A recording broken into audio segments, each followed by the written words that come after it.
Samantala, layo ng DSWD na marisolba ang suliranin ng bansa sa kagutuman na nagdudulot ng child stunting at iba pa sa pamamagitan ng mas pagpapalawak ng walang gutom program na ayon sa isang survey ay nakakatulong upang iahon ang mga food poor Filipinos. At nasa linya ng telepono si Harley Valbuena para sa buong detalye.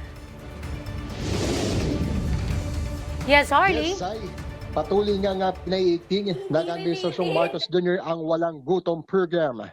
Sa press briefing sa Malacanang, iniulat ng Department of Social Welfare and Development na sa kasalukuyan ay umabot na sa 600,000 food poor families ang naiaw na sa kagutuman sa ilalim ng food stamp program. Ito ay batay sa survey ng Social Weather Stations o SWS. Ayon sa DSWD, napalawak na rin ang programa sa 51 lokal na pamahalaan. Target namang madagdagan pa ngayong taon ng 150,000 na pamilya ang benepisyaryo ng walang gutom para mapabot na ito sa kabuuang 750,000 na pamilya. Tiniyak din na mananatiling prioridad ang mga probinsyang may pinakamataas na hunger incidence.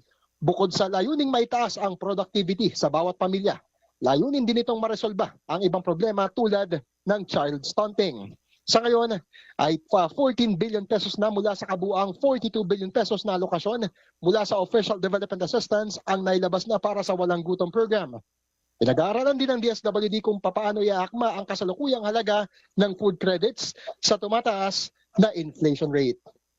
Zay, sa walang gutom program ay tutulungan din ang mga magsasaka, maliliit na negosyo at mga kooperatiba na sila namang pinagkukunan ng supply ng walang gutom program.